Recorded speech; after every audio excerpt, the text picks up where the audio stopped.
Hello friends. मैं आरती यादव आपके अपने यूट्यूब चैनल पर आप सभी लोगों का हार्दिक स्वागत करती हूँ। सबसे पहले आप सभी को गुड मॉर्निंग।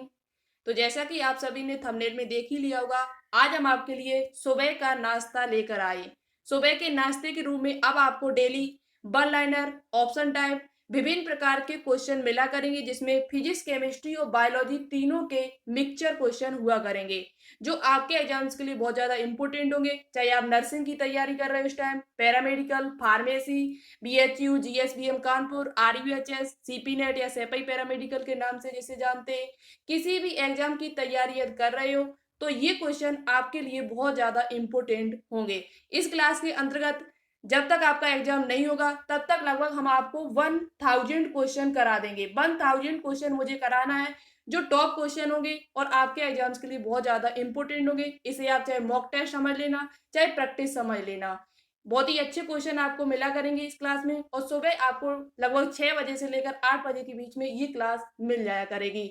तो आज के क्वेश्चन वेरी इंपॉर्टेंट है। फिजिक्स, केमिस्ट्री और बायोलॉजी वन लाइनर क्वेश्चन है। किसी दिन वन लाइनर लेकर आया करेंगे, किसी दिन ऑप्शन टाइप क्वेश्चन, इस प्रकार के क्वेश्चन आपको मिला करेंगे। और सेकेंड क्लास हमारी शाम को आपको मिलेगी, वो आपको पता ही है पहले से, उसमें बायोलॉजी हम आपको करा देंगे। और केमिस्ट्री की बात रही तो केमिस्ट्री के लिए हमने आपको एक चैनल बताया था, हमारा अदर चैनल है ग्लोबल साइंस आईक्यू। उस पर उसकी लिंक आपको नीचे डिस्क्रिप्शन में मिल जाएगी, तो आप वहां से केमिस्ट्री बिल्कुल थ्योरी बहुत ही अच्छी तरीके से कराई जा रही है दीक्षा मैम के द्वारा, तो आप केमिस्ट्री वहां से तैयार करें कुछ, और कुछ क्वेश्चन हम आपको कराएंगे वो आप तैयार कर लें, ठीक है। और बायोलॉजी क्लास आपको शाम को रोजाना मिला करेगी। इस प्रकार से आपको 2 क्लासें हमारे चैनल पर मिला करेंगी।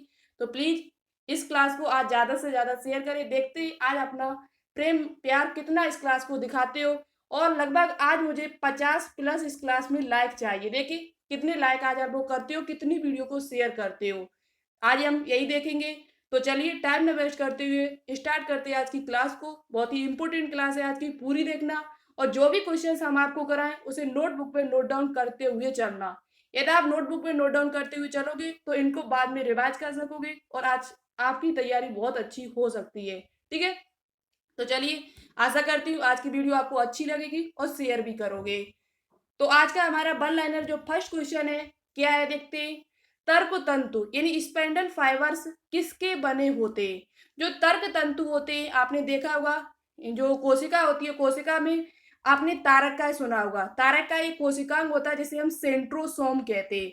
देखो वन लाइनर है, लेकिन कहने के लिए वन लाइनर है, आपको इससे कम से कम 2-2 3-3 क्वेश्चन इसके साथ मिलेंगे, जो आपके लिए बहुत ज्यादा इंपॉर्टेंट होंगे। जो भी क्वेश्चन हम आपको कराएंगे फालतू क्वेश्चन नहीं कराएंगे, सभी इंपोर्टेंट क्वेश्चन होंगे और सभी क्वेश्चन आपको देखकर भी जाना है। आगे जो आने वाले क्वेश्चन है फिजिक्स केमिस्ट्री के, वो आपके एग्जाम्स के लिए बहुत ज्यादा इंपॉर्टेंट है, तो सुनकर जाना और लिख कर जाना, ठीक है। तो क्वेश्चन क्या है हमारा, ध्यान से सुनना। तर्क तंतु जो स्पाइंडल फाइबर्स होते हैं वो किसके बने होते हैं। तो तर्क तंतु कहाँ पाए जाते हैं, पहली बात आपको ये पता होना चाहिए।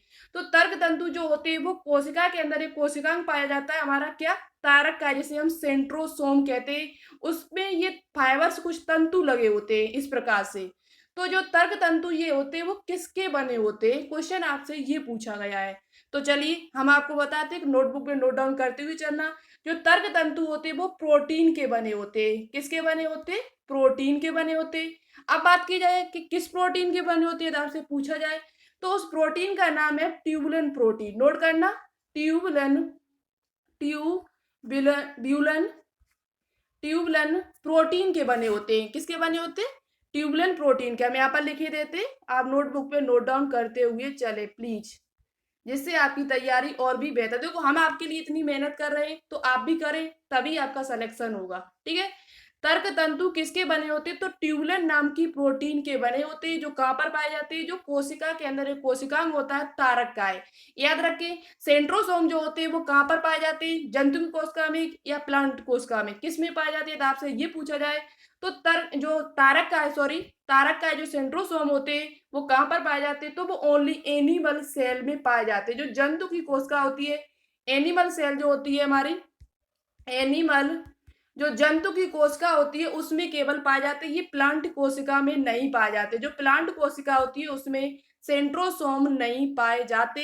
ये भी क्वेश्चन अपनी नोटबुक में नोट डाउन कर लेना।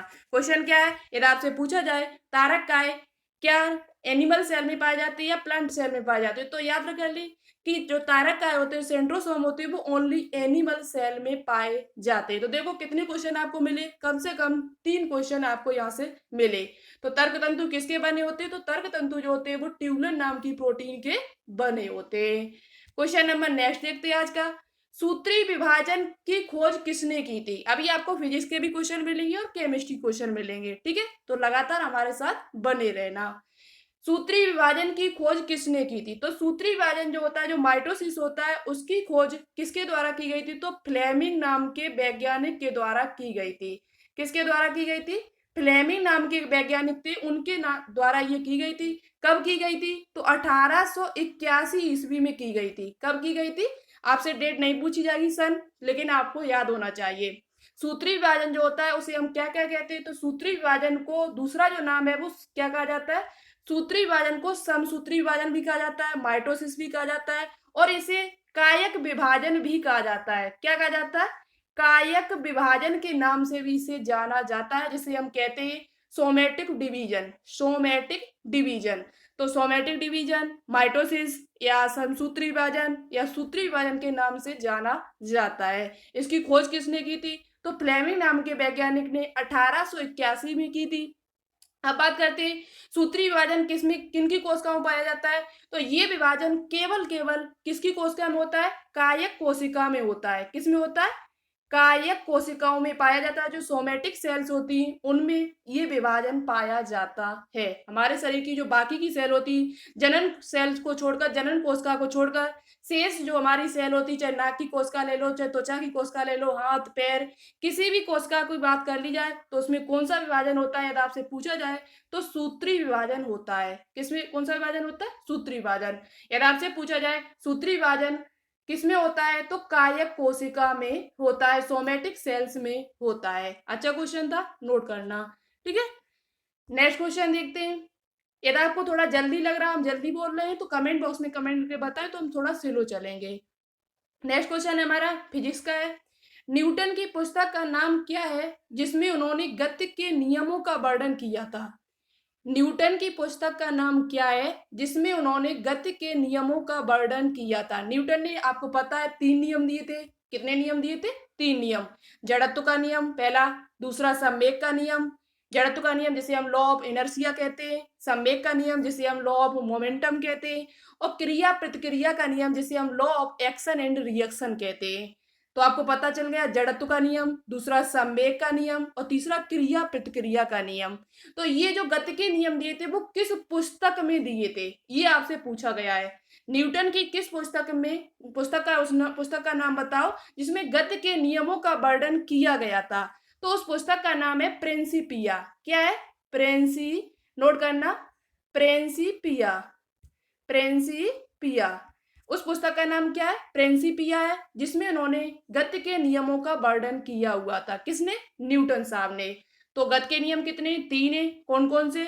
लॉ ऑफ, यानी जड़त्व का नियम, law of inertia, law of momentum, और law of action and reaction, यानी क्रिया प्रतिक्रिया का नियम। ये हम आपको पढ़ाएंगे बहुत अच्छी तरीके से, तो हमारे साथ लगातार आप लोग बने रहे। तो ये क्वेश्चन आपका फिनिश हुआ। न्यूटन की पुस्तक का नाम क्या है? प्रिंसिपिया। यहीं पर याद करते हुए चलें, ठीक है। नेक्स्ट क्वेश्चन देखते हैं।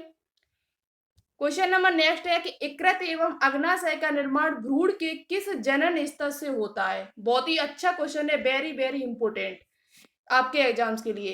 इकृत एवं अग्नाशय का निर्माण भ्रूण के किस जनन स्तर से होता है? तो चलिए देखते हैं। तो देखिएगा, आप सबसे पहले आपको पता होना चाहिए भ्रूण की कितने जनन स्तर होते हैं। तो भ्रूण का जो जनन स्तर है, भ्रूण 3 जनन स्तर से मिलकर बना होता है। कितने से? 3 से, 1 2 3। भ्रूण का जो बाह्य जनन स्तर होता है उसे हम क्या कहते हैं? एक्टोडर्म कहते हैं। और जो मध्य जनन स्तर होता है उसे मीसोडर्म कहते हैं। और जो अंतः जनन स्तर होता है उसे हम क्या कहते हैं? उसे हम कहते हैं एंडोडर्म। अब बात की जाए यहाँ पे कि इकृत एवं अग्नाशय का निर्माण भ्रूण के किस जनन स्तर से होता है, ये आपसे पूछा गया है। तो याद रखिए, एंडोडर्म से होता है। अंतःचर्म जो होता है उसका एंडोडर्म। क्या होता है? एंडोडर्म। आंसर क्या होगा इसका? इसका जो आंसर होगा वो हम यहाँ पर लिख देते, एंडोडर्म। अग्नाशय की बात कर ली जाए, चाहे लीवर की बात की जाए, चाहे आपकी पेनक्रियाज की बात की जाए, इन दोनों का जो निर्माण होता है भ्रूण के किस जनन स्तर से होता है? तो एंडोडर्म से होता है। किससे होता है? एंडोडर्म, जिसे हम क्या कहते हैं? अंतःचरण भी कहते हैं या अंतः स्तर भी कहते हैं, अंतः जनन स्तर भी कहते हैं। अब बात की जाए, यहाँ पे क्वेश्चन हम आपको और बता देते हैं। यदि आपसे पूछा जाए कि रुधिर और अस्थियों का निर्माण कैसे होता है? जो ब्लड होता है, ब्लड और जो बोन्स होती है वो भ्रूण के किस जनन स्तर से बनती है? जो हमारी ब्लड यानी रक्त जो होता है, और दूसरी बात की जाए बोन की, हड्डियों की बात की जाए, तो ये किस जनन स्तर से इनका निर्माण होता है भ्रूण के? तो इनका जो निर्माण होता है वो मीजोडर्म से होता है। किससे होता है? मीजोडर्म से होता है, जिसे हम मध्य जनन स्तर कहते हैं। मीजोडर्म से होता है। तो ये भी आप नोटबुक में नोट डाउन कर ले। ब्लड और बोन का पूछा जाए तो आप मीजोडर्म बताओगे, मध्य जनन स्तर बताओगे, और यकृत एवं अंडाशय का पूछा जाए तो एंडोडर्म बताओगे। ठीक है, तो ये भी अच्छा क्वेश्चन था, नोटबुक पे नोट डाउन जरूर करना। नेक्स्ट क्वेश्चन की बात करते हैं। नेक्स्ट क्वेश्चन है हमारा कि ऊष्मागतिकी का प्रथम नियम आधारित है। फिजिक्स का क्वेश्चन है, अच्छा क्वेश्चन है, और लगभग बार बार पूछा ही जाता है ये क्वेश्चन, किसी न किसी एग्जाम में आपको मिलेगा ये क्वेश्चन। ऊष्मागतिकी का प्रथम नियम किस पर आधारित है? तो ऊष्मागतिकी का जो प्रथम नियम है वो आपका ऊर्जा संरक्षण नियम पर आधारित है। किस पर आधारित है? ऊर्जा संरक्षण नियम पर आधारित है। ऊर्जा, नोटबुक पे नोट डाउन करते हुए चले प्लीज। ऊर्जा संरक्षण नियम पर आधारित है। ऊर्जा संरक्षण नियम पर आधारित है। अब आपको पता होना चाहिए ऊर्जा संरक्षण नियम क्या होता है। तो आज आपका यही वर्क है घर के लिए। ऊर्जा संरक्षण नियम आज आप लोग कमेंट बॉक्स में कमेंट करके बताओगे कि ऊर्जा संरक्षण नियम क्या है। यदि आपको नहीं पता होगा तो कमेंट बॉक्स में कमेंट करना, हम आपको नेक्स्ट वीडियो में सुबह बता देंगे। ठीक है, ऊर्जा संरक्षण का नियम क्या होता है तो ये आपको कमेंट बॉक्स में कमेंट करके बताना है। क्वेश्चन क्या था हमारा कि ऊष्मागतिकी का प्रथम नियम किस पर आधारित है? तो ऊर्जा संरक्षण नियम पर आधारित है। ठीक है, चलिए नेक्स्ट बात करते हैं। संरक्षण को इंग्लिश में कहा जाता है कंजर्वेशन, और ऊर्जा को कहा जाता है एनर्जी। नेक्स्ट क्वेश्चन हमारा है फिजिक्स का, ये ऊनी कपड़े सूती वस्त्रों की अपेक्षा गर्म क्यों होते हैं? ऊनी कपड़े सूती वस्त्रों की अपेक्षा गर्म क्यों होते हैं? क्योंकि वे कैसे होते हैं? क्वेश्चन बहुत ही अच्छा है, इंटरेस्टिंग क्वेश्चन है। ऊनी कपड़े सूती वस्त्रों की अपेक्षा गर्म क्यों होते हैं? उसका कारण है कि ये ताप के, नोटबुक पे नोट डाउन करना, ताप के अच्छे रोधक होते हैं। ये ताप के कैसे होते? अच्छे, ताप के अच्छे रोधक होते हैं। कैसे होते? ताप के अच्छे रोधक होते हैं, इसलिए ऊनी कपड़े जो होते हैं वो सूती वस्त्रों की अपेक्षा कैसे होते हैं? गर्म होते हैं। रोधक का मतलब क्या होता है? रुकावट, यानी ये ताप के कैसे होते हैं? अच्छे रोधक होते हैं, इसलिए ऊनी कपड़े जो होते हैं वो सूती वस्त्रों की अपेक्षा गर्म माने जाते हैं। तो ये इसका यही ऑप्शन में आपको मिलेगा कि ऊनी कपड़े सूती वस्त्रों की अपेक्षा गर्म क्यों होते हैं? तो ये ताप के अच्छे रोधक होते हैं। इसका आंसर आपका ये होगा। तो नोटबुक पे नोट डाउन आपने कर लिया होगा। चलिए नेक्स्ट क्वेश्चन देखते हैं। Next question very important question है ये भी। अच्छे अवशोषक ही अच्छे उत्सर्जक होते किसका नियम है?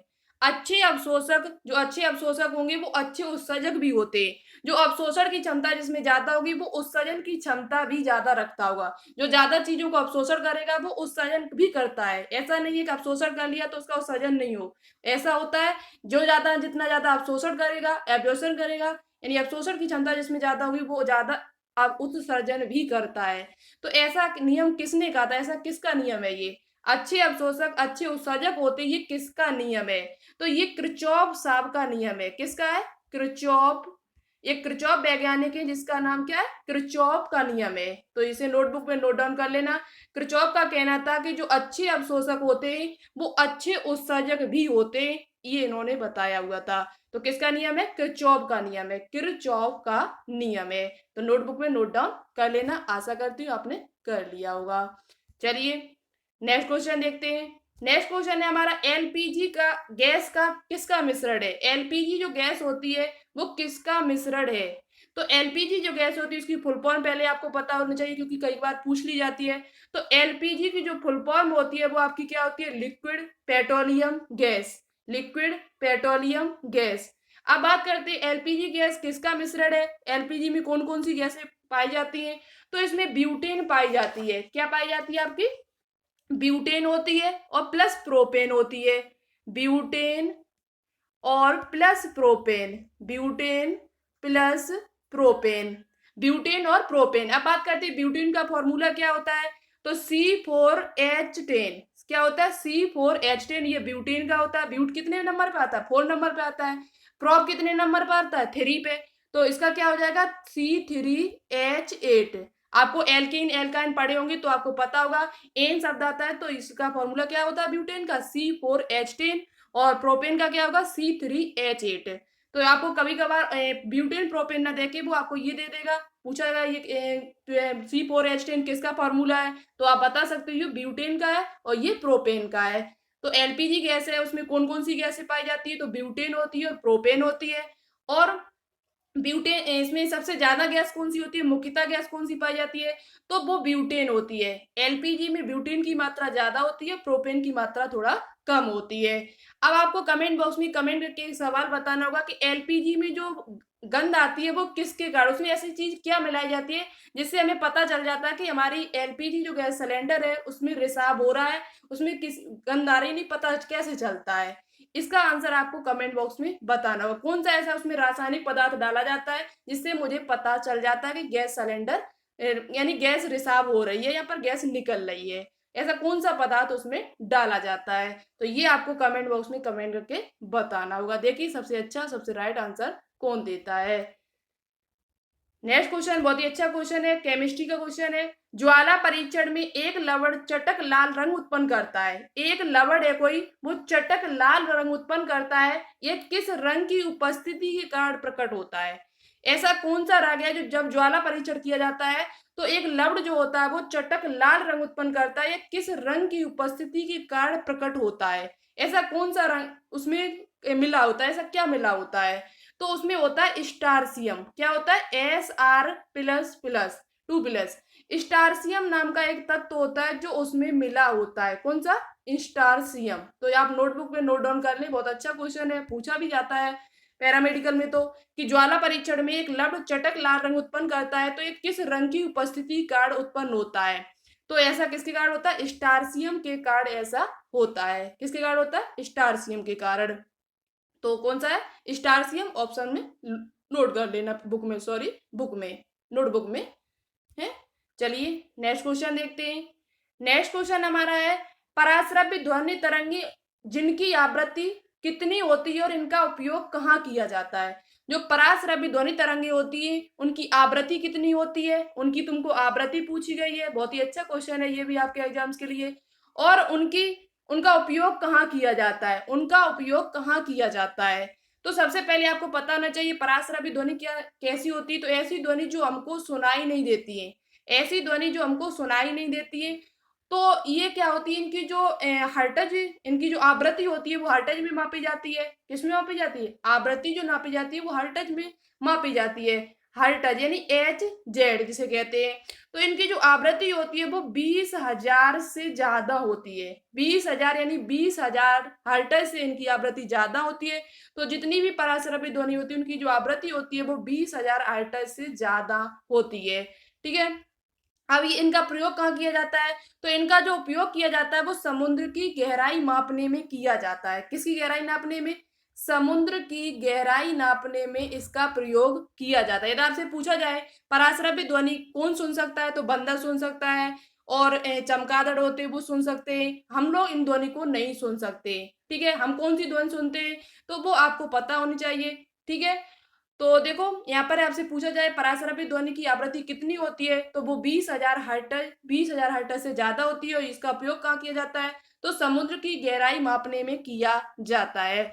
अब बाकी की जो तरंगे दो और बची है, एक हमारी अपश्रव्य तरंगे और हमारी श्रव्य तरंगे जो बची है, उनके क्वेश्चन हम नेक्स्ट वीडियो में लेकर आएंगे आपके लिए। तो इसका आंसर आपको पता चल गया होगा, 20 किलो हर्ट्ज भी आपको मिल सकता है, कहीं पर ऑप्शन में आपको 20 किलो भी मिल सकता है, इस बात को भी आप लोग ध्यान रखें। 20 किलो हर्ट्ज, 20 किलो हर्ट्ज या 20,000 हर्ट्ज, इसका प्रयोग कहाँ किया जाता है, तो समुद्र की गहराई नापने में किया जाता है। 20,000 हर्ट्ज से भी ज्यादा इनकी आवृत्ति होती है। ठीक है, तो आज के क्वेश्चंस हमने आपको कंप्लीट किए। नेक्स्ट वीडियो आपको फिर मिलेगी।